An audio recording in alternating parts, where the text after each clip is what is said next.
3절부터 시작을 해서요, 16절까지 이야기가, 서론에서 말씀을 드렸듯이 베드로후서 2장 1절부터 17절까지 나와 있는 거짓 교사들에게 내려지게 될 하나님의 심판에 대해서 기록하고 있습니다.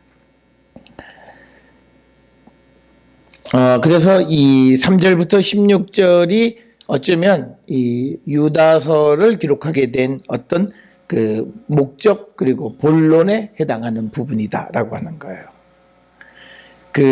이 가장 중요한 거는 앞에서도 말씀드렸던 것처럼 이 거짓 교사들, 구체적으로는 4절에 보면 가만히 들어온 사람 이렇게 되어 있는데, 그런 사람들에게 내려질 하나님의 심판을 가르쳐 주는 거예요. 그렇기 때문에 그들을 조금도 두려워하거나 무서워할 필요가 없다라고 하는 것, 그런 의도로 이 유다서를 기록하고 있다라고 하는 것을 우리가 잘 이해하시면 되겠고요. 특별히 이제 3절, 4절은 유다서를 기록하게 된 이유 혹은 목적에 대해서 우리에게 이야기해 주는 건데, 이 두 가지의, 첫째는 거짓 선생의 집단을 경고하기 위한 거고, 또 하나는 공동체를 강화해서 가만히 들어온 자들에 대해서 저항할 수 있도록 하기 위한 것이다 라고 하는 겁니다. 그러니까 뭐냐면 이거죠. 사람들에게 거짓 선생들의 집단들이 있다는 거 우리가 안다. 그런데 이제 그 교회 공동체의 성도들이 그들에 대해서 저항하라, 싸우라 라고 하는 것, 그것을 위해서 3절, 4절이 이제 우리에게 주시는 말씀이 되겠고, 이 유다서의 특징적인 것 중에 하나가 뭐냐면요, 사랑하는 자들아 라고 하는 표현을 많이 써요. 특별히 이 사랑하는 자들아 라고 하는 이 표현이요, 헬라어로는 아가페토이라고 하는 거예요. 그러니까 여기서 말하는 사랑하는 자들은 구체적으로 누구냐면 이 유다서의 수신인이죠. 이 유다서를 받아서 읽게 될 사람들, 그리고 이들은 구체적으로 이제 16절, 17절에 등장하는 거짓 선생들에 반대되어지는 사람들의 집단들, 그들을 이제 사랑하는 자들아 이렇게 부르는데, 여기에서 사랑은요, 일반적인 그런 어떤 사랑이 아니라 하나님의 사랑을 이야기해요. 특별히 1절에 보게 되면 하나님 아버지 안에서 사랑을 얻은 자라는 뜻으로서 사랑하는 자들아 라고 하는 표현을 쓴 거예요. 그냥 우리가 흔히 얘기하는 그냥 일반적인 사랑하는 자들아 그런 개념의 사랑하는 자들이 아니라 하나님의 사랑을 얻은 자로서의 사랑하는 자라고 하는 그 표현을 썼기 때문에 특별히 헬라어 가운데 아가페토이라고 하는 그런 단어를 사용했다라고 하는 것. 그리고 더 나아가서 이 사랑하는 자들은 결국은 그리스도 안에서 형제 자매가 된 사람들을 이야기한다. 그러니까 뭐냐면 그리스도 안에 있는 사람들, 그러니까 그리스도를 위해서 살아가고 성령 안에 있는 사람들에게 이제 이 편지를 하면서 영적인 전쟁을 하라고 권면하는 그런 내용이 되겠습니다. 그래서 우리가 여기에 구체적으로 그 언급은 되어 있지 않지만요, 3절에 보게 되면 편지하려는 생각이 간절하던 차에, 그러니까 뭐냐면 일반으로 받은 그냥 보편적인 그런 구원에 관한 그것을 너희들에게 쓰려고 했었는데 성도에게 단번에 주신 믿음의 도를 위해서 힘써 싸우라는 편지로 너희를 권하여야 할 필요를 느꼈다라고 하는 거예요. 그러니까 뭐냐면 자기 생각과 지금 이 유다가 편지를 쓴 것 사이에는 차이가 있는 거예요. 원래 자기의 생각은 일반적으로 성도들이 받은 구원에 관한 이야기를 이야기하려고 한 거죠. 그건요, 디도서 같은 데 보면 같은 믿음.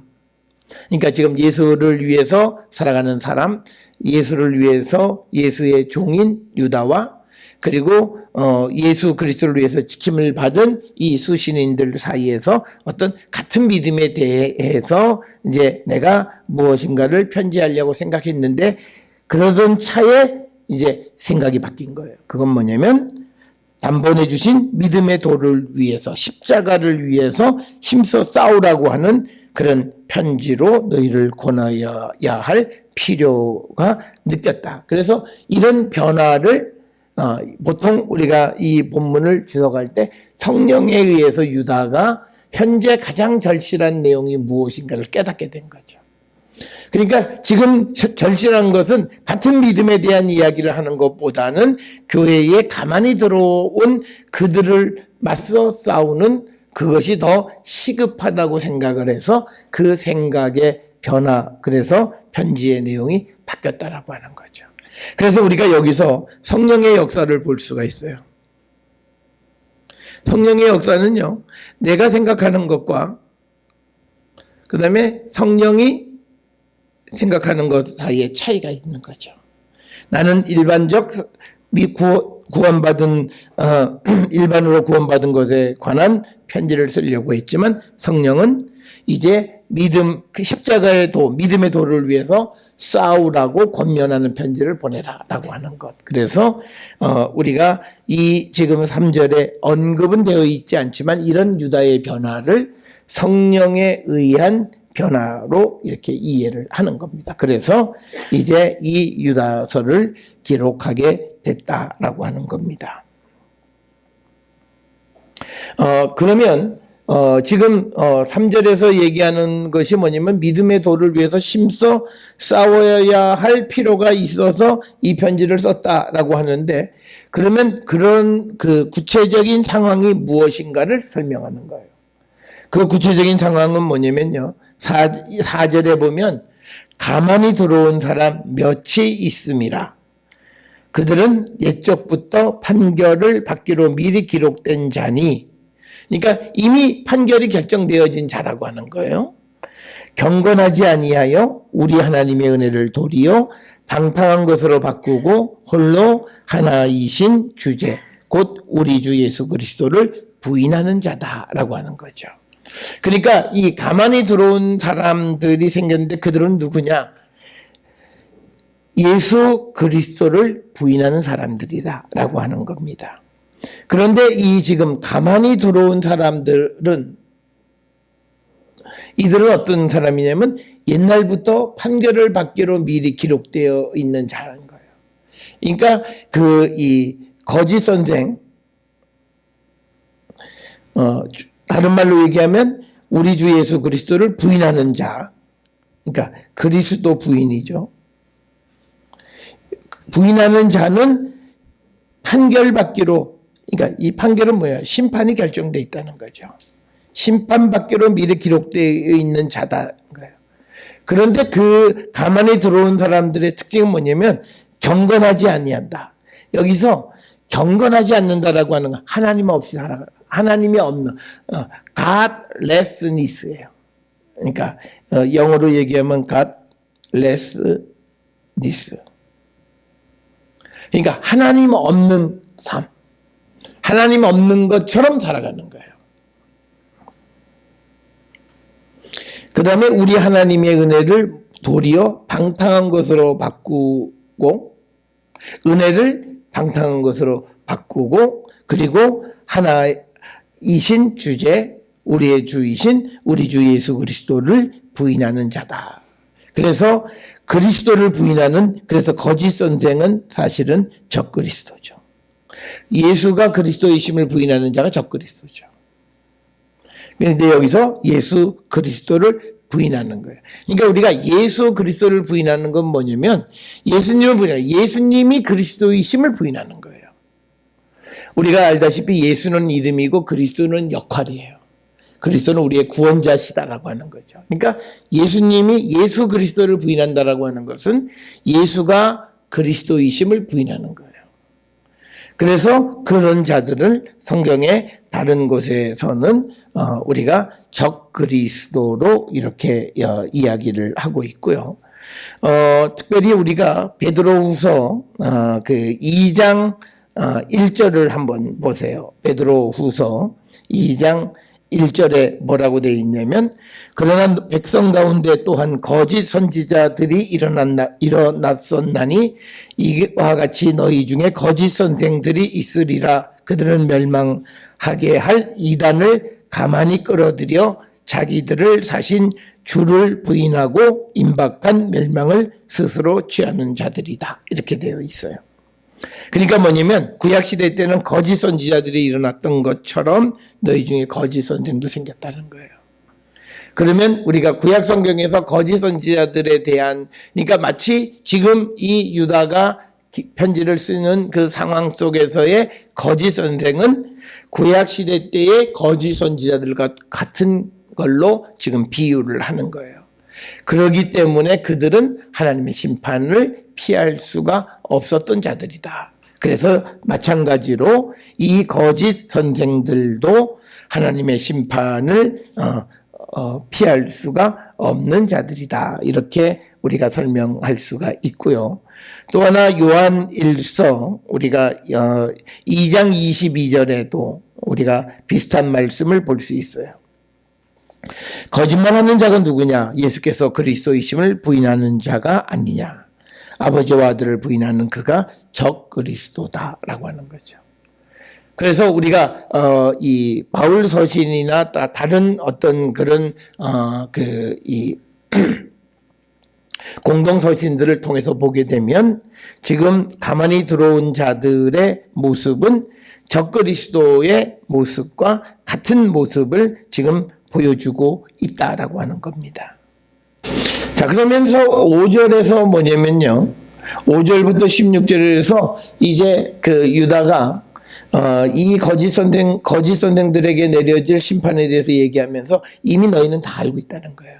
그런데 내가 이것을 쓰는 것은 다시 너희들로 하여금 그것을 생각나게 하기 위해서 이 편지를 기록한다라고 하는 겁니다.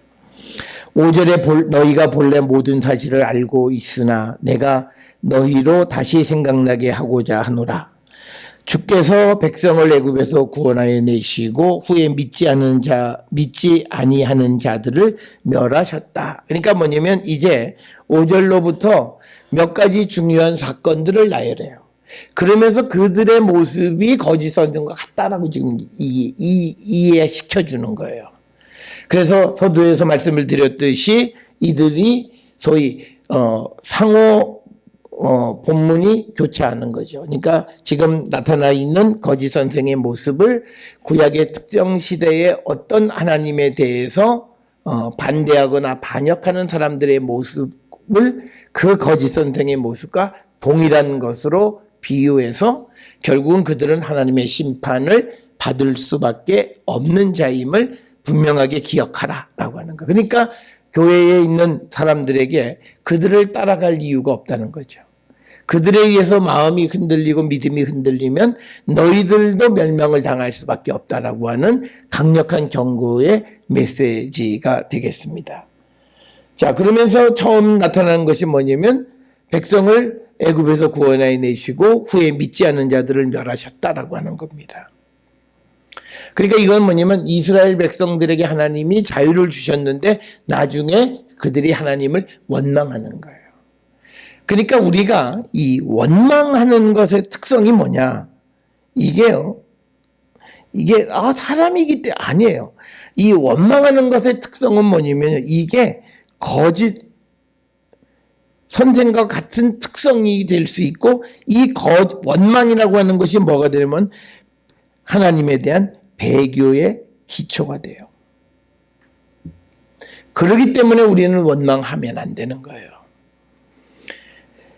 그래서 이 백성들을 하나님께서 구원해 내셨는데 후에는 믿지 아니했다라고 하는 겁니다.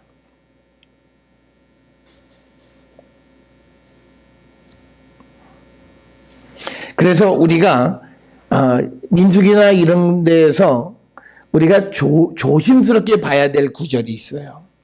뭐냐면 14장 29절에 보면 너희 시체가 이 광야에 엎드러질 것이라. 너희 중에서 20세 이상으로 계수된 자. 그런데 그 다음에 뭐예요? 곧 나를 원망한 자 전부가 죽는다는 거예요. 그러니까 원망하는 자는 살 수가 없어요. 그런데 어떻게 우리가 사람이기 때문에 원망할 수 있다는 말을, 그거나 말이 안 돼. 그건 무책임한 얘기예요.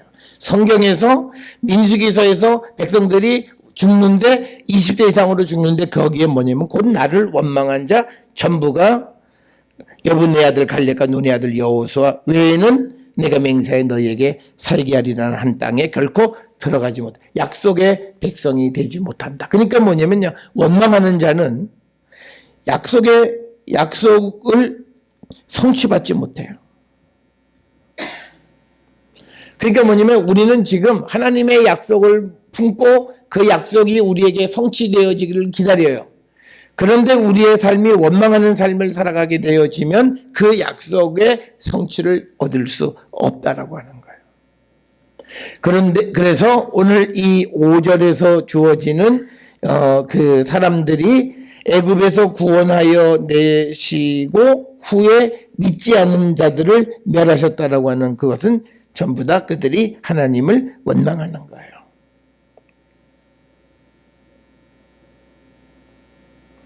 그래서 민수기 26장 64절 65절에 보면 모세와 제사장 아론이 시내 광야에서 계수한 이스라엘 자손은 한 사람도 들지 못하였으니 이는 여호와께서 그들에게 대하여 말씀하시기를 그들이 반드시 광야에서 죽으리라 하셨습니다. 이러므로 여분네 아들 갈렙과 눈의 아들 여호수아 외에는 한 사람도 남지 아니하였더라. 그러니까 뭐냐면 우리가 민수기 14장 19절과 연결해서 이해하면 원망한 자들은 다 죽는다는 거예요.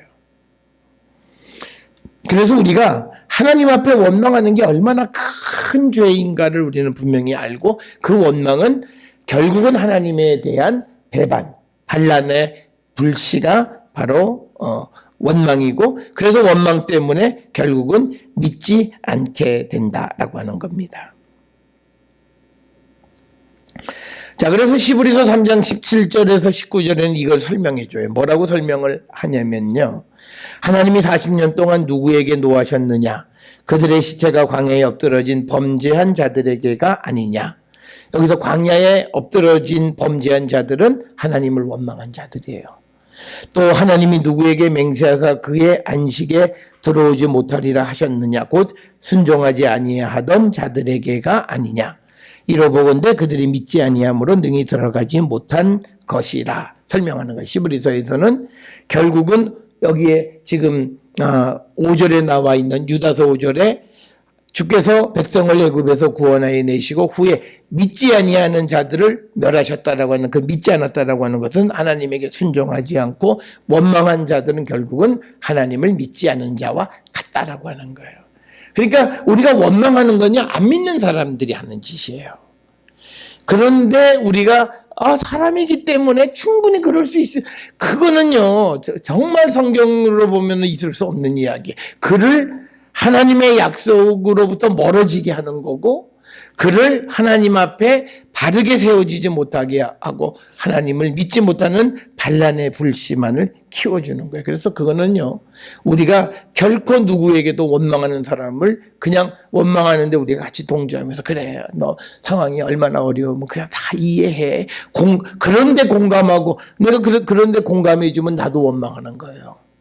나도 하나님 믿지 않는 거예요. 그러니까 우리가 믿음 안에서는 우리가 어떤 경우에도 하나님을 원망하는 자가 되어서는 안 된다. 그런데 오늘날 우리가 살고 있는 이 시대는요, 굉장히 인간 중심적인 그런 성서 해석을 많이 해요. 그러다 보니까 인간적으로 이해된다. 그런데 원망하는 건 이해될 수가 없어요. 그러니까 네가 아파하고 슬퍼하고 다 할 수는 있지만 그러나 하나님을 원망할 수는 없다. 그게 우리의 믿음이 되어야 된다는 거죠. 그래서 지금 첫 번째로 얘기하는 게 뭐냐면 백성을 애굽에서 구원하여 낸 후에 믿지 않는 자들을 다 멸하셨다라고 하는 거예요. 그러니까 이건 쉬운 거야. 하나님의 은혜를 경험하고 믿지 않으면 다 멸해요. 여기서 우리가 패턴이 하나 등장해요. 패턴. 전에도 한번 말씀드렸어요. 우리가 성경을 보면서 하나의 패턴이요. 은혜를 체험한 거죠. 그 후에 믿지 않아요. 그러면 뭐가 된다고요? 멸하세요. 멸망이에요. 우리가 요거를 출애굽 이렇게 되니까 나하고 상관없어 이렇게 얘기해요. 그런데 문제는 뭐냐면 하나님의 은혜를 경험하고 하나님을 믿지 않으면 그는 멸망해요. 그러니까 오늘날 사람들이 이게 안 되는 거예요. 그러니까 은혜를 체험하고도 상황이 되어지면 안 믿고 못 믿고 그래서 결국은 우리가 믿음 없는 자의 그런 모습을 보여준다라고 하는 것이고요.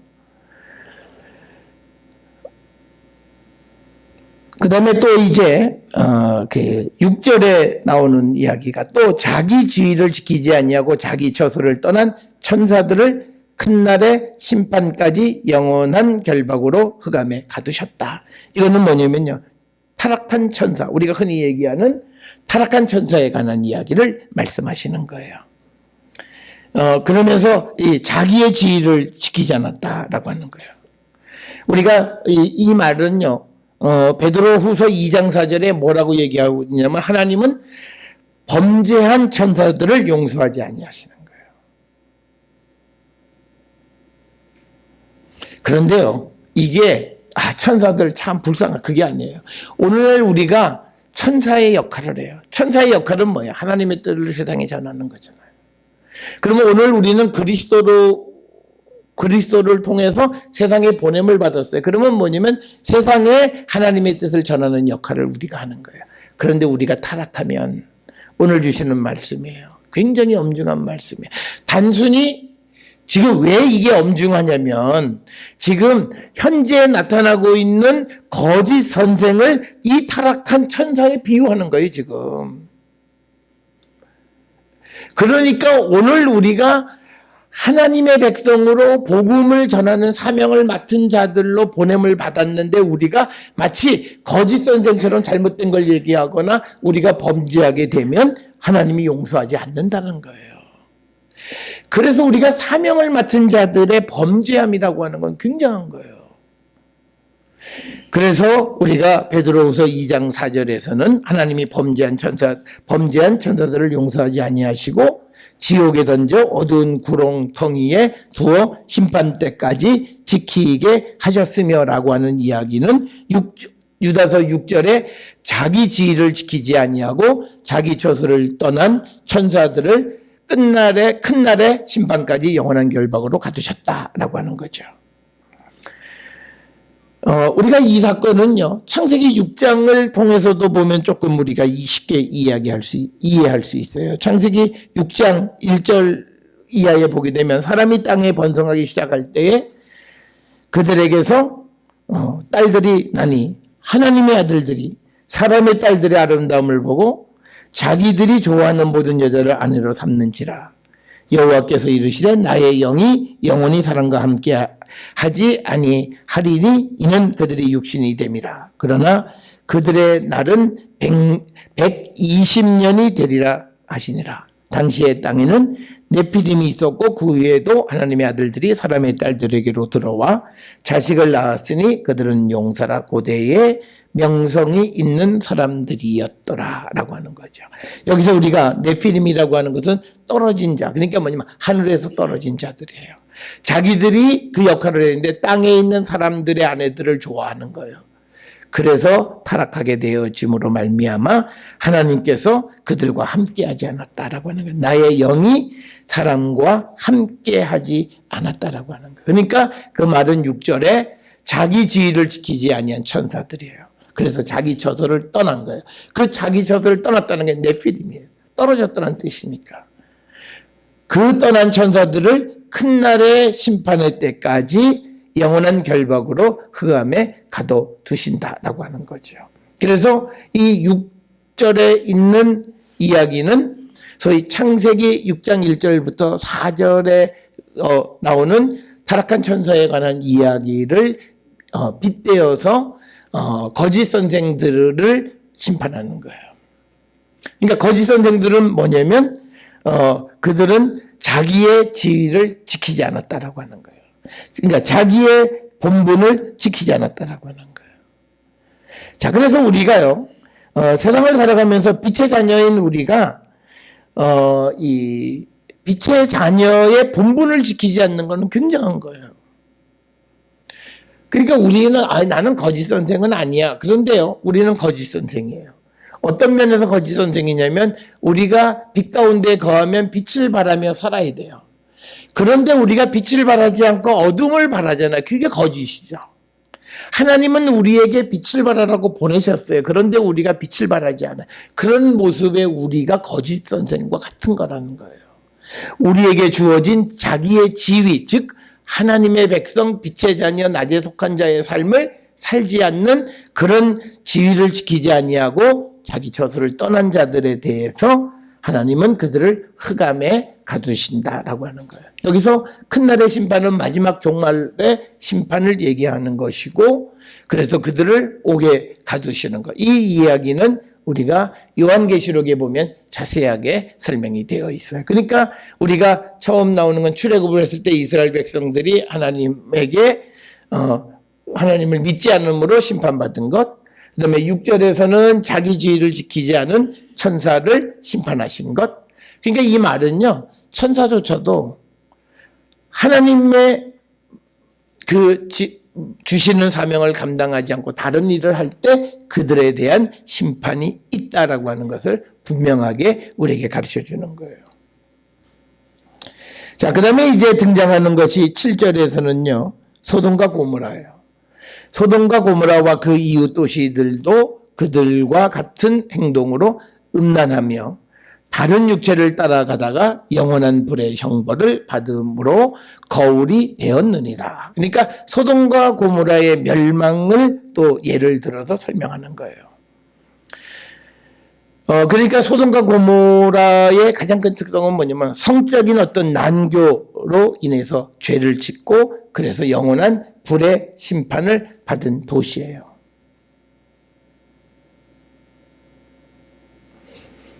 이 내용도 우리가 소위 이 베드로후서에 우리가 기록이 되어져 있는 그런 이야기고요.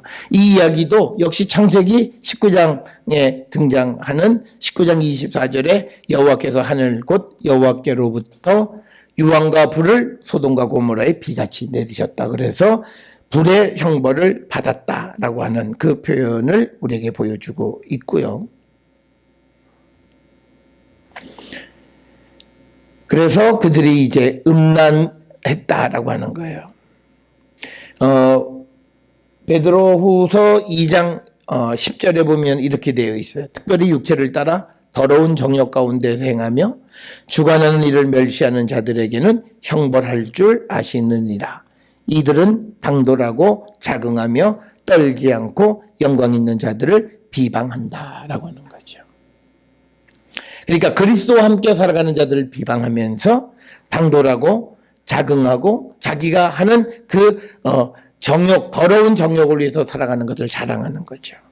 그리고 영광 있는 사람들을 비방하는 거죠. 자기를 지켜서 우리가 구별된 사람들에 대해서 우리가 비난하는 그런 삶을 살아가는 자들을 얘기하는데, 이 7절에서 소돔과 고모라예요. 그러니까 우리가 소돔과 고모라는 우리가 전형적으로 어떤 동성애를 우리가 흔히 이야기하는 거죠. 그러니까 우리가 성경 안에서 보게 되면 이 동성애라고 하는 것은요, 인간의 타락 중에서 가장 아주 극한 타락 중에 하나, 창조의 질서를 어기는 타락이고 하나님의 불의 형벌을 받은 것, 영원히 다시는 그 일이 있어서는 안 되는 것으로 우리에게 가르쳐주는 것이 이 소돔과 고모라의 어떤 음란한 것이고 다른 육체를 따라가는 거예요. 여기서 다른 육체를 따라가는 것은요, 남자가 남자를 따라가는 걸 얘기하는 거예요. 원래는 이성교배가 되어야 되는 거예요. 그런데 동성교배가 되어지는 거예요. 그러다가 영원한 불의 형벌을 받게 되었다라고 이야기하는 겁니다.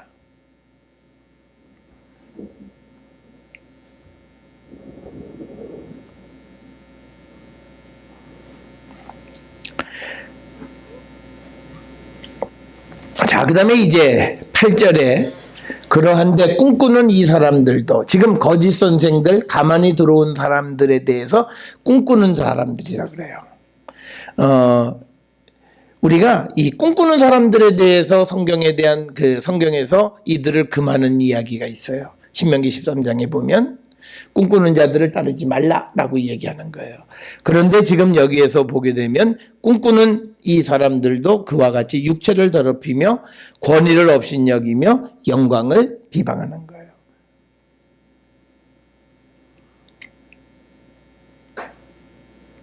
그래서 이 사람들의 것 중에 하나, 육체를 더럽힌다라고 하는 것은 소돔과 고모라의 성적인 난교를 가져다가 얘기하는 거고, 권위를 업신여긴다라고 하는 것은 이것은 출애굽 때 이스라엘 백성들이 하나님과의 그 계약을 무시하는 거죠. 그래서 그 법에 금해진 그것을 그냥 행하는 그런 죄.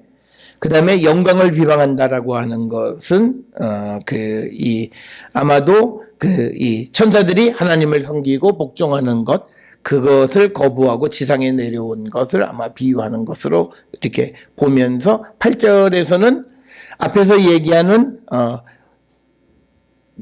6절, 5절, 6절, 7절에 나와 있는 그런 구약시대 때 나타나 있는 그런 잘못되고 하나님의 심판을 받은 사람들의 모습을 그대로 지금 가만히 들어온 거짓 선생들 혹 꿈을 꾸는 사람들에게 적용하는 거예요.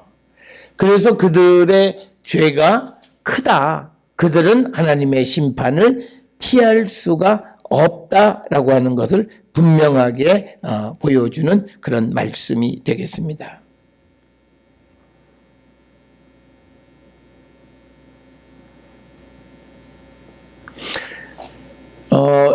왜 여기에서 이런 거짓 선생들이 굉장히 중요하게 다루냐면요. 아직 이 시대에는 성경이 픽스되지 않았기 때문이에요. 우리가 구약 성경이 대략 한 100년, 그리고 신약 성경은 한 4세기, 5세기까지 지나야 신구약 성경 66권이 정경으로 정해지는 거예요. 그러니까 아직까지는 그냥 사람들이 가서 전하는 거예요. 구전으로, 입으로 전하는 거예요. 그러니까 전하는데 그것을 바른 것을 전해야 되는데 그 바른 것의 기준은 뭐냐면요. 하나님께서 주신 것을 가져다 그대로 전하는 거예요. 그걸 바울이 얘기하는 거예요. 그런데 그것과 다른 복음을 전하는 사람들이에요. 그 다른 복음을 전하는 사람들의 가장 큰 특성은 자기를 이롭게 하고 그러면서 그리스도를 깎아내리는 거예요. 그리고 예수가 그리스도가 아니다라고 하는 거고요. 특별히 이 유다서를 기록할 당시에 가장 잘못된 것 중에 영지주의예요.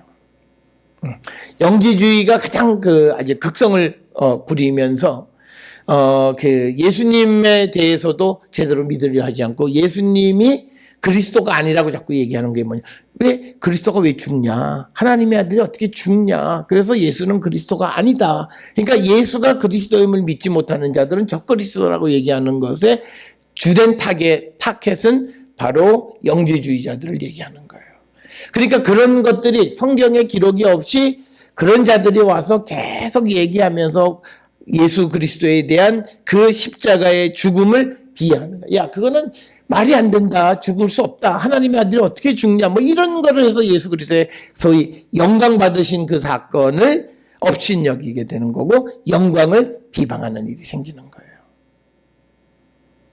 그래서 요한 1서에서 예수가 그리스도이심을 믿지 않는 자들, 그들은 하나님과 예수를 믿지 않는 적그리스도라고 정의를 내리는 것은 그러한 배경에 의한 것이다 라고 하는 것을 우리가 꼭 이해를 하셔야 되고, 그래서 특별히 이 유다가 이런 편지를 통해서 사람들에게 꿈꾸는 이 가만히 들어온 사람들에게 유혹당하지 말라고 지금 권면하는 그런 말씀을 주면서 그 꿈꾸는 사람들은 육체를 더럽히는 소돔과 고모라와 비슷하고 권위를 업신여기는 것은 출애굽 때 이스라엘 백성들이 하나님에게 도전하고 하나님의 계약을 어긴 것, 그리고 영광을 비방한다라고 하는 것도 결국은 천사들이 하나님을 섬기고 복종하는 일을 거부했던 그런 모습들이 바로 꿈꾸는 사람들로 묘사되어져 있는 이 가만히 들어온 자들의 모습이다라고 하는 겁니다.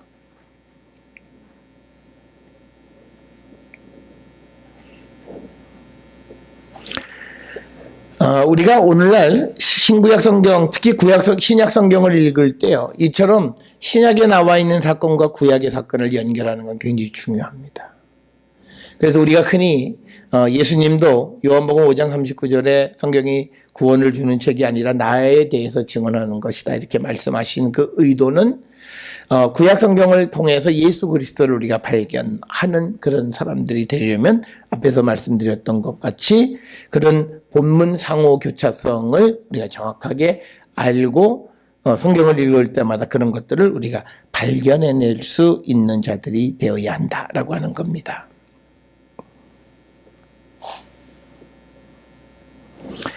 자, 우리가 이제 9절에서 강조하는 건 뭐냐면요, 옛날에 천사장 미가엘이 모세의 시체에 관하여 마귀와 다툴 때에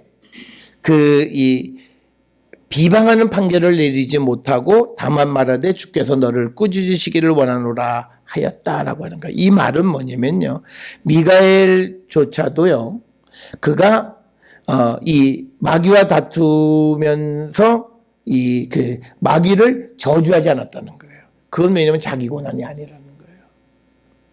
그런데 이 거짓 선생들은 비방을 하는 거예요, 남에 대해서. 그것을 보면 하물며 천사장 미가엘이 모세의 시체에 관해서 마귀와 다투고 변론할 때에도 비방하는 판결을 내리지 않았는데 이 거짓 선생들은 지금 비방한다는 거예요. 앞에서 영광을 비방하고 권위를 없인 여기고 그런 삶을 살아가는 그들의 모습이 잘못됐다라고 하는 것을 이야기하는 겁니다. 그래서 이 천사장 미가엘이 모세 시체에 대해서 이 마귀와 다투면서 그냥 한 가지 하는 말은 하나님께서 그 사탄을 꾸짖기를 원하신다라고 하는 정도지 그를 저주하거나 그럴 수가 없었다라고 하는 겁니다.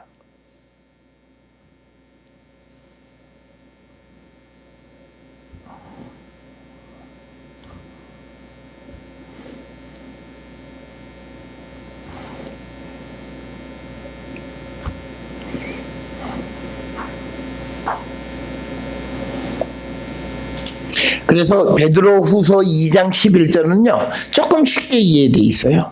더 큰 힘과 능력을 가진 천사들도 주 앞에서 그들을 거슬러 비방하는 고발을 하지 아니하였다라고 하는 거예요. 그러니까 고난을 가진 천사장 미가엘조차도 그들을 비난하는 어떤 그런 비방하는 고발을 하지 않았다라고 하는 거죠. 그게 뭐냐면 하나님의 권위를 존중하는 그런 모습이다라고 하는 거예요. 그런데 이 지금 거짓 선생들은 이제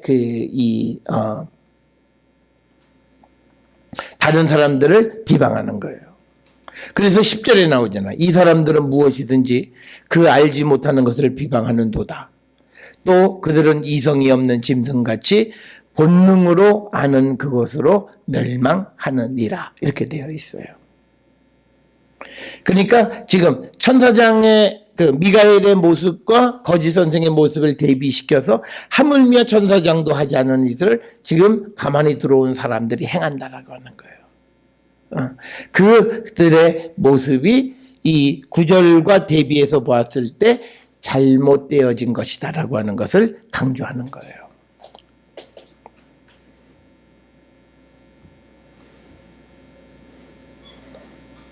그래서 10절부터 이제 13절까지는요, 유다는 이 거짓 선생들은, 이 10절에 보게 되면요, 알지 못하는 것을 비방하고 이성이 없는 짐승처럼 본능으로 아는 것 때문에 멸망을 당하는 자다. 이렇게 얘기하면서 11절에 보면 이제 또 구약에 나와 있는 가인, 발람, 고라의 길을 따라가는 사람들이다. 이렇게 얘기해요.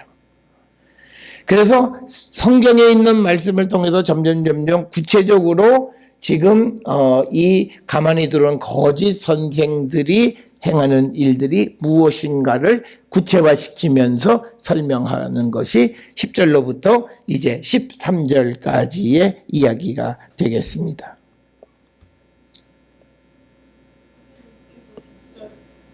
예?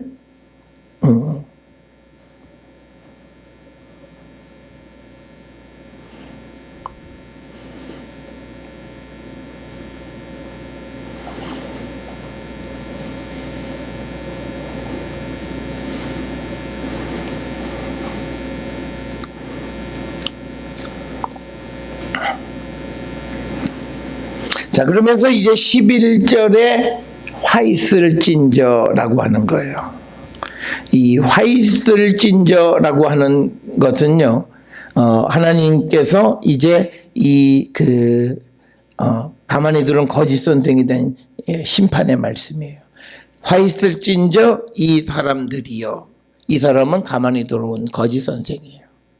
그들의 이유는 첫째 가인의 길을 행하였고, 삭스를 위하여 발람의 어그러진 길로 몰려갔고 고라의 배역을 따라 멸망을 받았다. 그러니까 거짓 선생들은 가인의 길, 발람의 길, 고라의 길을 따라간 사람들이라는 거예요.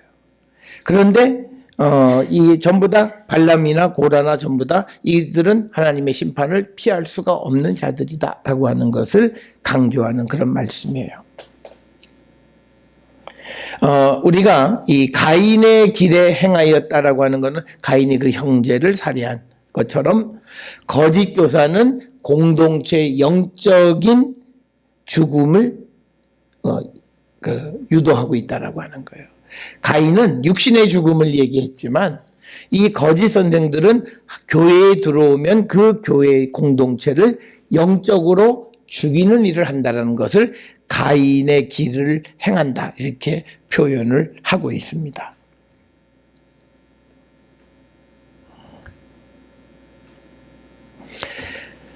그래서요 우리가 그 요한일서 3장 12절을 한번 보시면요, 요한일서 3장 12절에 이렇게 기록돼요. 우리는 서로 사랑할지니 이는 너희가 처음부터 들은 소식이라. 그러면서 12절에 가인같이 하지 말라. 그는 악한 자에게 속하여 그 아우를 죽였으니 어떤 이유로 죽였느냐. 자기의 행위는 악하고 그의 아우의 행위는 의로움이라. 그래서 우리가 가인의 행위는 사람을 죽이는 것. 그런데 그것이 육적인 죽음뿐만 아니라 영적인 죽음의 영역까지도 포함하는 그런 죽음에 대해서 이야기하고 있고, 그런 가인을 닮은 자가 되어서는 안 된다라고 하는 거고요. 그 다음에 이제 또 하나는요, 발람의 어그러진 길을 그들이 몰려갔다. 그래서 발람입니다. 우리가 이 발람에 관한 이야기는요, 성경에 특히 민수기 22장에서 24장에 기록되어 있어요. 그러니까 이 발람은 결국은 이스라엘을 죄로 인도하려고 하고, 발람이 돈을 위해서 이스라엘 백성을 저주하는 거죠. 그러니까 발람의 가장 큰 특징은 뭐냐면 돈을 위해서 일을 해요. 거짓 선생도 결국은 돈을 위해서 일하는 자들이란 그런 의미를 얘기하는 거죠. 그래서 우리가 베드로후서 2장 15절에는 뭐라고 되어 있냐면, 그들이 바른 길을 떠나 미혹되어 부올의 아들 발람의 길을 따르는도다. 그는 불의의 삭스를 사랑하다가 자기의 불법으로 말미암아 책망을 받았다. 그러니까 뭐냐면 그들은 불의의 삭스를 따라가는 삶. 그게 이제 그 발람의 어그러진 길인데, 바로 거짓 선생들은 자기의 어떤 그 육신을 위해서 일하는 사람들이다라고 하는 것을 이제 강조하고 있습니다. 그 다음에 이제 그 고라의 폐역이다 이렇게 기록이 되어 있습니다. 근데 발람이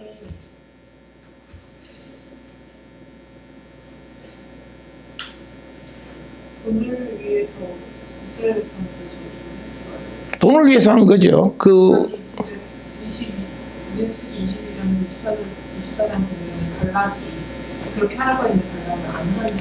근데 결국은 맨 마지막에, 그래서 그 말 못하는 나귀가 그 그래서 우리가 베드로후서에 그 말이 나오잖아요. 책망을 받을 때 말하지 못하는 나귀가 사람의 소리로 말하여 이 선지자의 미친 행동을 저지했다. 이렇게 돼 있어요. 마지막 판에 그가 가는 그 길을 나귀가 가지 못하도록 하는 거죠. 그래서 결국은 그렇게 안 한 거. 그러니까 간 게 중요한 거죠, 지금. 결과가 중요한 게 아니라 갔는데 나귀한테 저지를 당한 거예요. 우리가 이거 배웠을 때는 하나님이 가라고 해서 그게 이제 명확하게 등장하지 않는 거죠. 왜 마지막에 그가 가게 됐고, 그래서 그 나귀가 왜 그 가는 길을 방해하는가라고 하는 것이 명확하게 등장하는 이해관계가 등장하지는 않는데, 그런데 이제 그가 간다라고 하는 그것이 문제라는 거예요. 근데 가라고 영어가 22장 아니, 그건 첫 번째고, 20절 그리고 또 그래서 34절 55절에도 또 가요.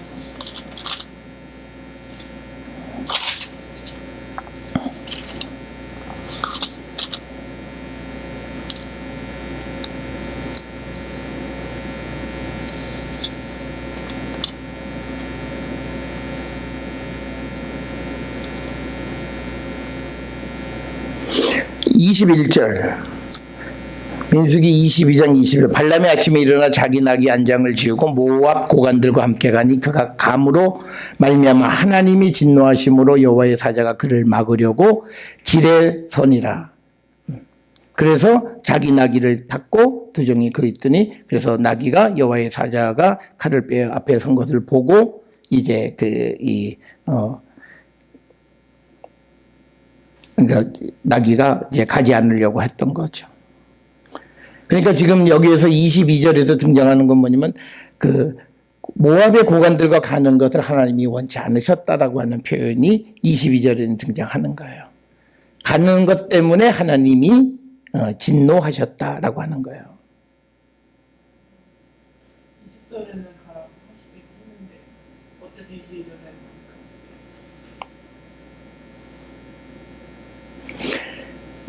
가는 것이 문제가 아니라, 그러니까 이걸 거예요. 지금 여기에서 20절에는 너가 가서 할 말은 내가 준비할 터니 너는 가라라고 하는 거예요. 그런데 그 속에서 우리가 여기서 언급되지 않는 건 뭐냐면 단순히 가는 게 아니라 발람이 갔을 때 그가 생각했던 것이 있다는 거죠. 왜냐면 그 속에서 뭐냐면 모압 고관들하고 갔을 때 그가 그 고관들로부터 무엇을 제안을 받을 수가 있었을 거예요. 그 모습은 우리에게 언급되지 않는데 우리가 이 신약 성경에 기록되어 있는 것을 보면 그는 싹스를 위해서 일을 했다는 거예요.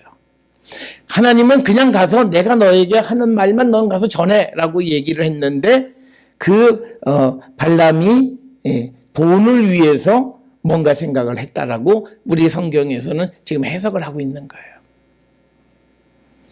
그래서 그가 불의한 삭스를 위해서 일을 한 것으로 지금 성경은 그렇게 언급을 하고 있는 거예요.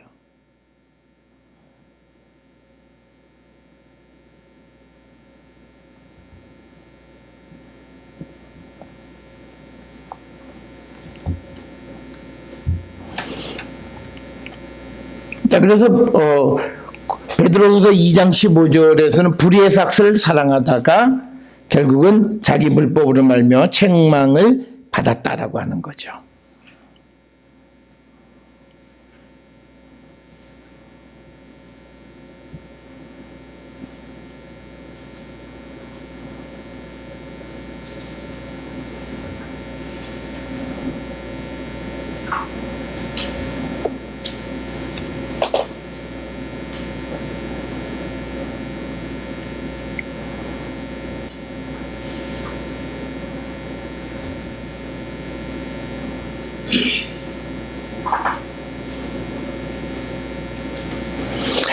우리가 이제 그 요한계시록 2장 14절도 한번 보세요.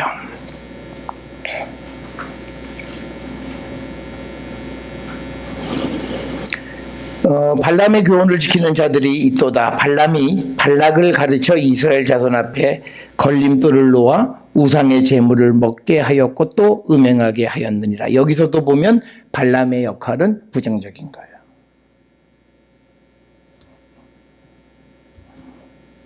예수기 31장에서 죽임당하고.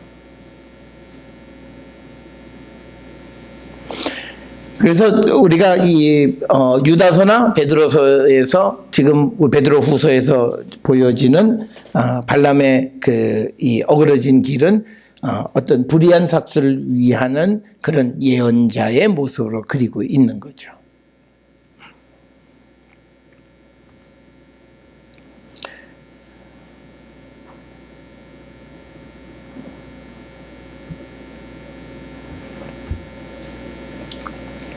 자, 그 다음에 이제 그 11절에 세 번째가 고라의 패역입니다. 이 고라의 이야기는 우리가 잘 아는 민수기 16장에 그 고라가 모세와 아론의 권위에 도전하는 것을 얘기하는 거죠. 그러니까 이것은 뭐냐면 가만히 들어온 거짓 선생들이 유다, 지금 이 편지를 쓴 유다의 가르침과 권위에 아마 반대하도록 부추겼을 거예요. 그러니까 지금 이 유다가 편지를 써서 그들은 이러한 사람들이다라고 이야기를 하는 겁니다.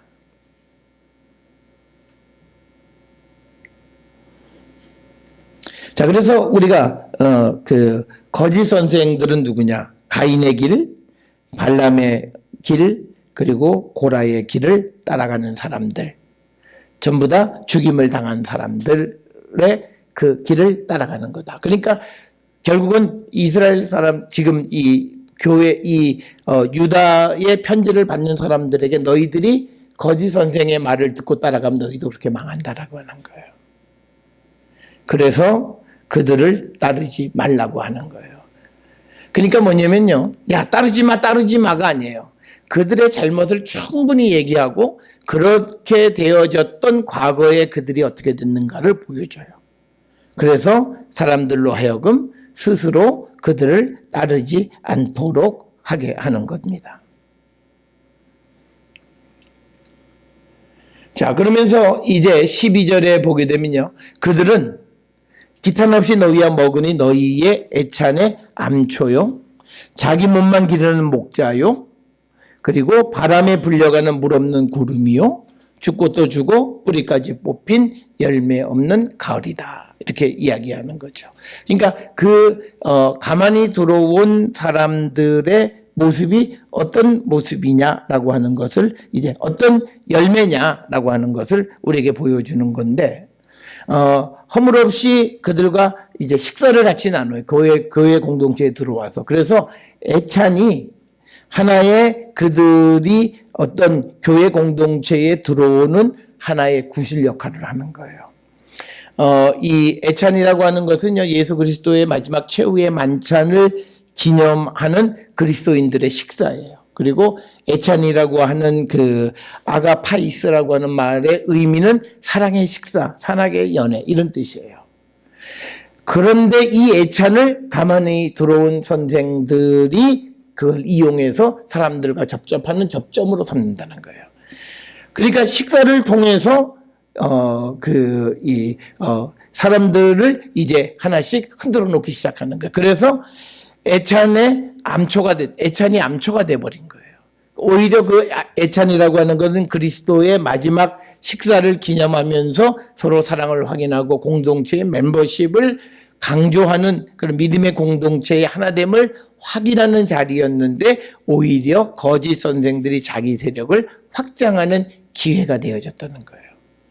그래서 우리가 지금 여기에서 이야기하는 것은 아마도 이 거짓 선생들이 가만히 들어올 수 있는 가장 좋은 그 통로가 아마 애찬이었던 것 같아요.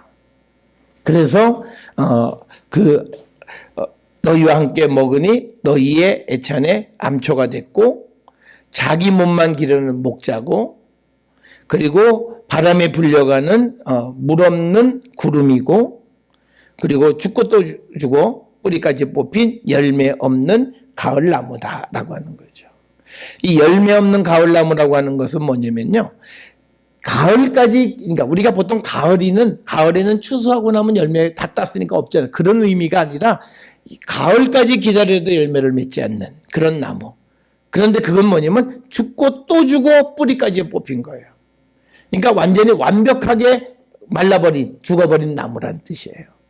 그러니까 그들은 아무런 열매를 맺지 못하는 사람. 그러니까 여기서 바람에 불려가는 물 없는 구름은요, 구름이 오면 비가 내려야 돼요. 근데 비도 안 내려요. 그러니까 구름이 오면 비가 내리는 거고, 그 다음에 나무가 가을까지 가면 뭔가 열매가 되는데 가을나무처럼 아무 열매도 맺지 못하고, 그리고 그들은 자기들의 몸만을 배부르게 하고, 그리고 그리스도의 마지막 최후의 만찬을 기념하는 예찬을 자기들의 어떤 목적을 위해서 악용하는 그런 사람들이다라고 하는 겁니다.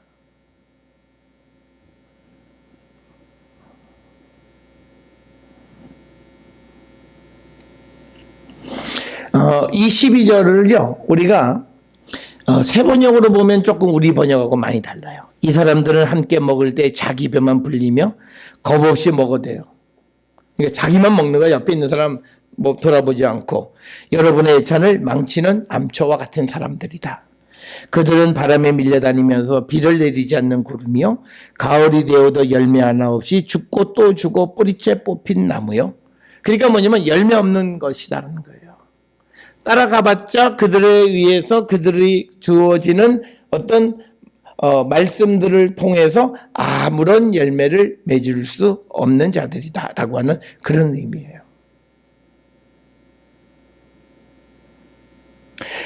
지금 이 분위기는요, 12절에 나와 있는 분위기는 그래서 그들과 접촉도 하지 말라는 뜻이에요. 왜냐하면 이들은 기본적으로 하나님이 만들어 놓으신 그 길을 따르지 않기 때문에 그들과 접촉을 하고 행동한다라고 하는 그것 자체가 이미 우리가 일그러진 길을 걸어갈 수 있다라고 하는 거예요.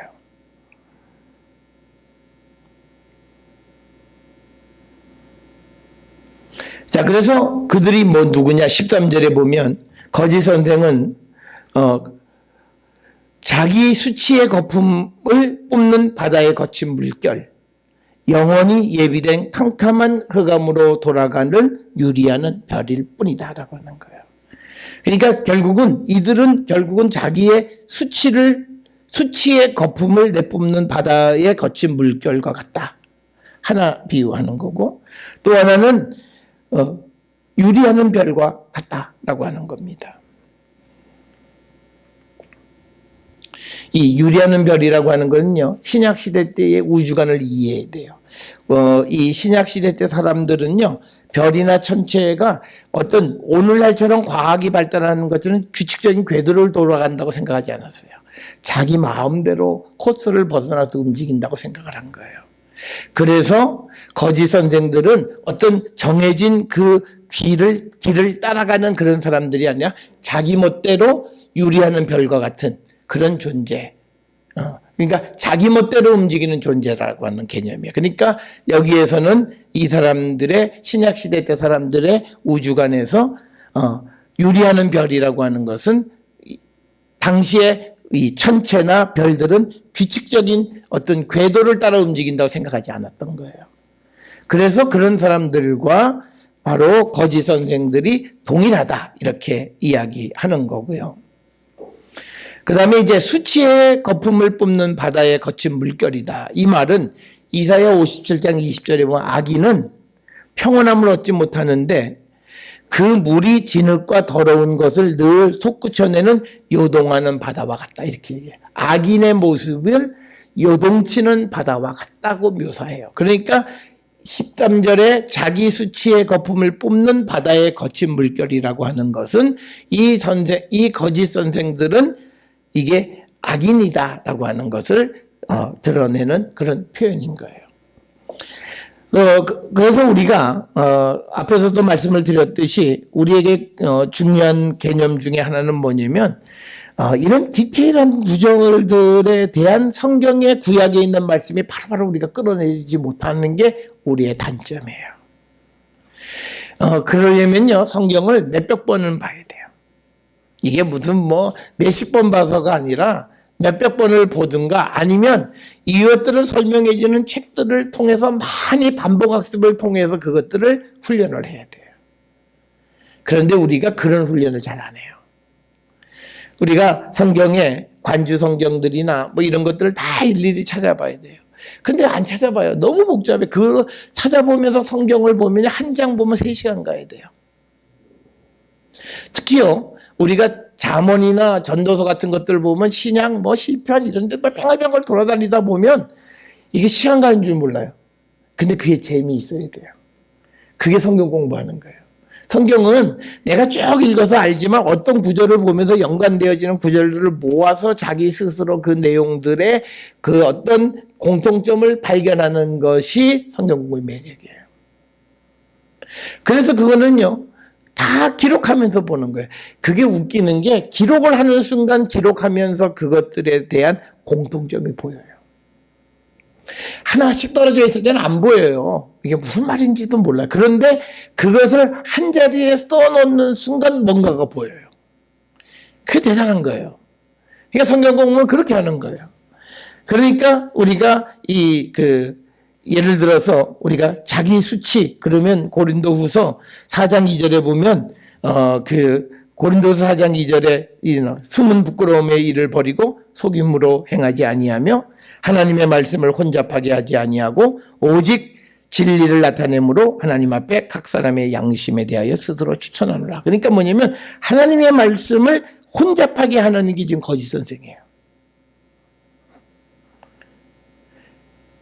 그러니까 이런 사람들은 숨은 부끄러움이 자기 수치의 거품을 뿜는 바다. 그러니까 숨은 수치가 드러난다는 거예요. 이게 거짓 선생들인데 거짓 선생들이 되지 않으려면 우리가 내 속에 있는 그 모든 것을 다 씻어내고 그리고 우리가 하나님의 말씀을 혼잡하게 해서는 안 된다라고 하는 거죠. 자, 그래서 우리가 이런 말씀들을 하나씩 다 정리해서 보게 되면 이제 13절까지 해서 결론이 나와 있어요. 거짓 선생은 결론이 뭐 열매도 없는 거예요. 그래서 그 거짓 선생을 따라가면 자기의 수치만 더 드러나게 되고 그리고 돌아갈 곳은 캄캄한 흑암으로 가는 거예요. 그러니까 이 지금 유다가 편지를 써서 보내는데 이 사람들에게 뭐 따라가라, 따라가지 마라 얘기 안 해요. 이걸 쭉 보여주는 거예요. 이스라엘 사람들이 가장 잘 아는 그런 사건들을 통해서 보여주는 거예요. 그리고 그들은 이렇다. 그 다음에 뭐예요? 선택이에요. 그러면 그때 그 사람들의 선택은 자연히 그들을 따라가지 않을 수밖에 없는. 그래서 이런 것들이 더 강력해요. 그러니까 우리는 어떤 구체적인 사건을 보여주면서 제약된 삶을 보여주면서 그들과 거짓 선생들의 동질성을 드러내요. 그렇게 몇 차례를 드러내요. 그래서 사람들로 하여금 거짓 선생이 틀렸구나 라고 하는 것을 드러내고 그래서 그들을 멀리하게 되어진다라고 하는 겁니다. 자, 여기까지.